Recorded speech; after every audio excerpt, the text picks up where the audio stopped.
আসসালামু আলাইকুম, সবাই কেমন আছেন? আশা করি সবাই ভালো আছেন, সুস্থ আছেন। আমি আবারও হাজির হয়ে গেলাম আপনাদের মাঝে নতুন আরেকটা রেসিপি নিয়ে। আজকের রেসিপি হলো বিয়েবাড়ি স্টাইলে চিংড়ি মাছের মালাইকারি। তো কীভাবে চিংড়ি মাছের মালাইকারিটা বাসায় খুব সহজে তৈরি করে নিয়েছি তার রেসিপি শেয়ার করতে চলে আসলাম আপনাদের মাঝে। আশা করছি আজকের রেসিপি আপনাদের কাছে অনেক অনেক ভালো লাগবে। তো চিংড়ি মাছের মালাইকারি তৈরি করার জন্য এখানে আমি চিংড়ি মাছ নিয়ে নিলাম। তো এখানে বড় বড় সাইজের নদীর গলদা চিংড়িগুলো নিয়ে নিলাম আমি চিংড়ি মাছ মালাইকারি তৈরি করতে। তো চিংড়ি মাছটা আমি কেটেও দেখাবো আপনাদেরকে। নতুন বন্ধুরা যারা আছেন তারা তো অনেকে কাটতে পারে না চিংড়ি মাছ কীভাবে কাটতে হয়, তাদের জন্য এই কাটিংটা আমার। তো আমি একটা চিংড়ি মাছ নিয়ে নিলাম, তো একটা কেচি নিয়ে নিলাম। কেচির মাধ্যমে আমি চিংড়ি মাছটা কেটে আপনাদেরকে দেখিয়ে দিচ্ছি কীভাবে কাটতে হয় খুব সহজে। এই তো চিংড়ি মাছটা কেটে নিচ্ছি ভালোভাবে।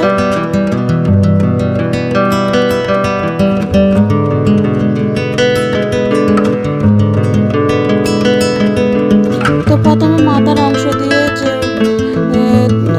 অংশ দিয়ে ফুলেটে কেটে নিলাম। এখন আমি একটু ফেরে নিচ্ছি, যে ভিতরে একটু ময়লা থাকে, এই ময়লাটা আমি বের করে নিচ্ছি। তো সবসময় খেয়াল রাখবেন চিংড়ি মাছের উপর দিয়ে একটু বড় একটা রগ থাকে, এই রগটাও ফেলে দেবেন। তা চিংড়ি মাছের লজা দিক দিয়েও আমি খোসা খুলে নিয়েছি, কারণ চিংড়ি মাছগুলো বড়, এগুলোতে মশলা ঢুকবে না যদি খোসা রেখে দিই। এই জন্য আমি খোসাগুলো খুলে নিয়েছি। আপনারা চাইলে আপনারা খোসাও রেখে দিতে পারেন। তো এইভাবে করে সবগুলো চিংড়ি মাছ আমি কেটে নিব। তো এই তো চিংড়ি মাছ সবগুলো কেটে নিয়েছি, এখন ধুয়ে পরিষ্কার করে নিয়ে আসলাম। এখন চিংড়ি মাছগুলোকে আমি ম্যারিনেট করে নিব।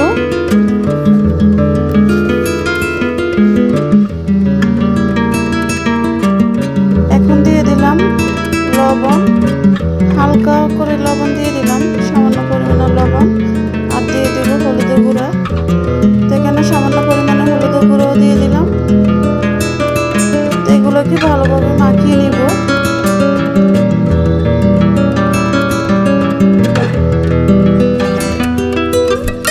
হাত দিয়ে ভালো করে মাখিয়ে নিচ্ছি।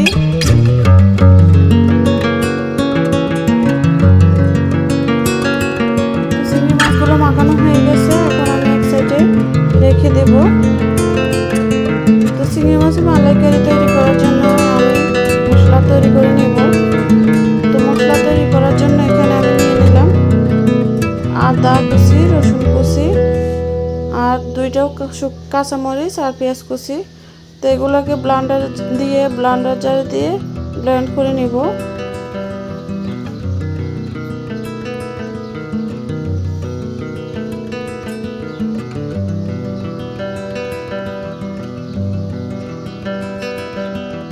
তো মাঝখান দিয়ে কাঁচামরিচগুলোকে ভেঙে দিয়ে দিলাম।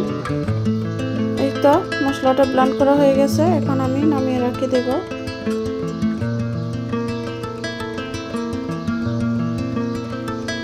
এখন তৈরি করে নেব নারকেলের দুধ। তো এখানে আমি কিছু কাঁচা পরিমাণে নারকেল নিয়ে নিয়েছি, আপনারা চাইলে একটু পাকা নারকেলও নিতে পারেন। নারকেলের দুধটা তৈরি করে নেব। এই তো নারকেলটা ব্লেন্ড করা হয়ে গেছে, এখন আমি নারকেলের দুধটা সেঁকে বের করে নেব। একটা বাটি নিয়ে নিয়েছি আর একটা চাকনি নিয়ে নিয়েছি, দুধটাকে বের করে নেব। এই তো আমি দুধটা বের করে নিয়েছি নারকেলের।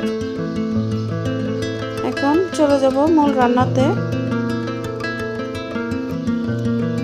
তো চুলাতে একটা কড়াই বসিয়ে দিলাম, কড়াইটা গরম হয়ে গেছে, এখন দিয়ে দেবো পরিমাণ মতো তেল। তো এখানে সয়াবিন তেল দিয়ে দিলাম।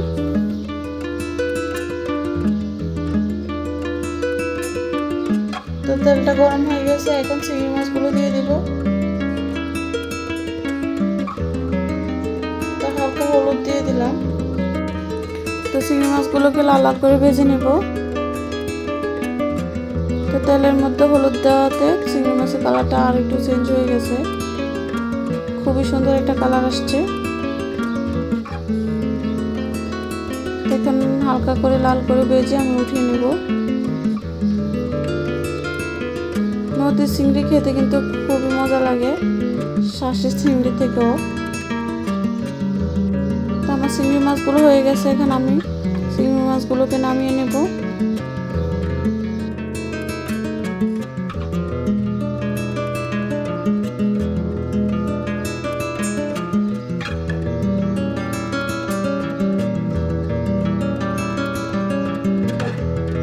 চিংড়ি মাছটা উঠিয়ে নিয়েছি, এখানে আমি ওই তেলে আমি দিয়ে দেবো পেঁয়াজ কুচি। এখানে বড় সাইজের 2টি পেঁয়াজ কুচি দিয়ে দিলাম। তো ভালোভাবে নেড়ে নিচ্ছি। এখন দিয়ে দেবো কিছু আস্ত মশলা। এখানে 2 টুকরা দারুচিনি, 2টা তেজপাতা দিয়ে দিলাম। তা আবারও ভালো করে নেড়ে নিচ্ছি। এখন দিয়ে দেবো আদা রসুন পেস্ট। তো পেস্টে ব্রাউন কালার করে ভাজা হয়ে গেছে। তো যে ব্রাউন করা যে মশলাটা আছে ওইটা আমি দিয়ে দিলাম। এখন আবারও ভালোভাবে নেড়ে নিচ্ছি।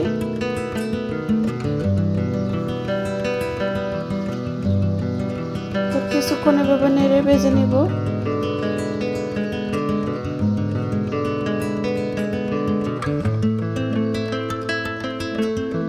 মশলাটা যাতে না পড়ে সেই জন্য একটু পানিও দিয়ে দিলাম। এখন মশলাটাকে ভালোভাবে কষিয়ে নেব।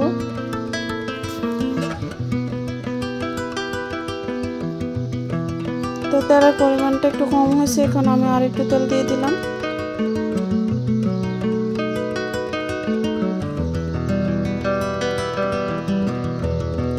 এখন ভালোভাবে নেড়ে কষিয়ে নিচ্ছি।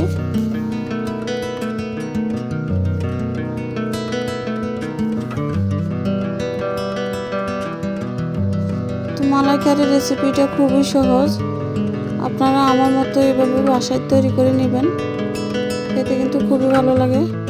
তো এখানে আমি 1 চা চামচ হলুদের গুঁড়ো দিয়ে দিলাম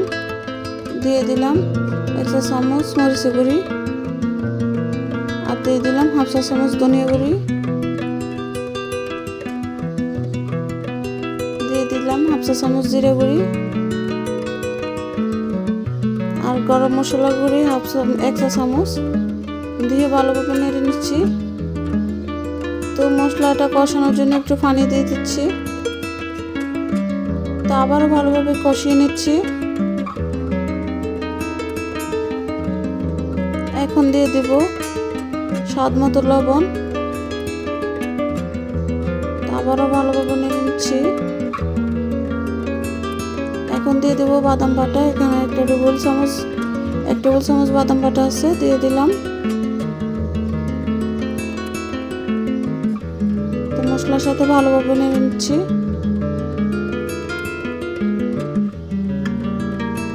তো মশলাটাকে ভালো করে কষিয়ে নিতে হবে।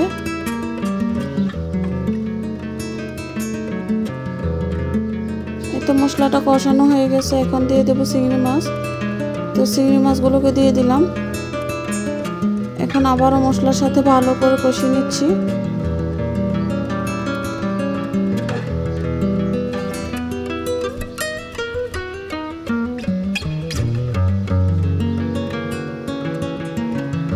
তো এখন দিয়ে দিব নারকেলের দুধগুলো।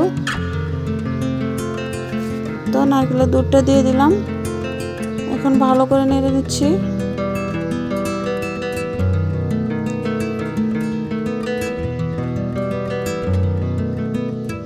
তো ভালোভাবে ফুটে উঠেছে। এখন চুলা আঁচটা মিডিয়াম করে আমি চিংড়ি মাছের মালাইকারিটা তৈরি করে নেব।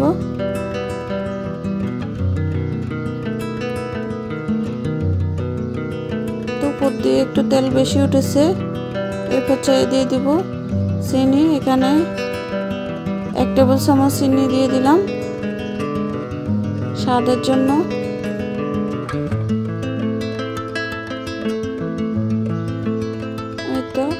চিংড়ি মাছের মালাইকারিটা ফ্রাই হয়ে আসছে, উপর দিয়ে তেল বেশি উঠেছে। এখন দিয়ে দিব ঘি। তো এখানে কিছু পরিমাণে ঘি দিয়ে দিলাম। তো এখন ভালোভাবে নেড়ে নিচ্ছি।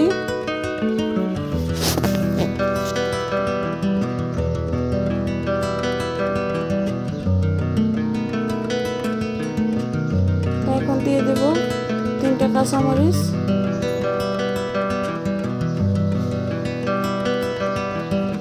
আবার একটু নেড়ে দিচ্ছি।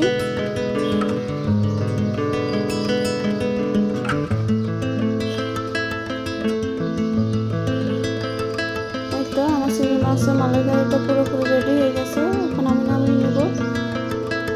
তো চিংড়ি মাছের মালাইকারিটা আমি পরিবেশন করার জন্য একটা প্লেট নিয়ে নিলাম। তো আমি পরিবেশন করে দেখাবো আপনাদেরকে।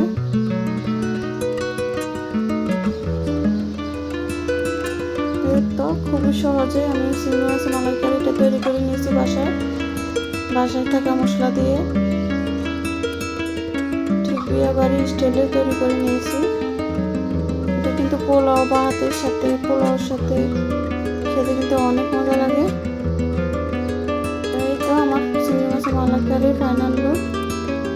তো চিংড়ি মাছের মালাইকারিটা কেমন হয়েছে অবশ্যই কমেন্টস করে জানাবেন। আর যদি ভালো লেগে থাকে লাইক কমেন্ট শেয়ার করতে ভুলবেন না। আজ তাহলে এই পর্যন্ত। সবাই ভালো থাকবেন, সুস্থ থাকবেন। দেখা হবে নেক্সট রেসিপিতে। আল্লাহ হাফেজ। আসসালামু আলাইকুম।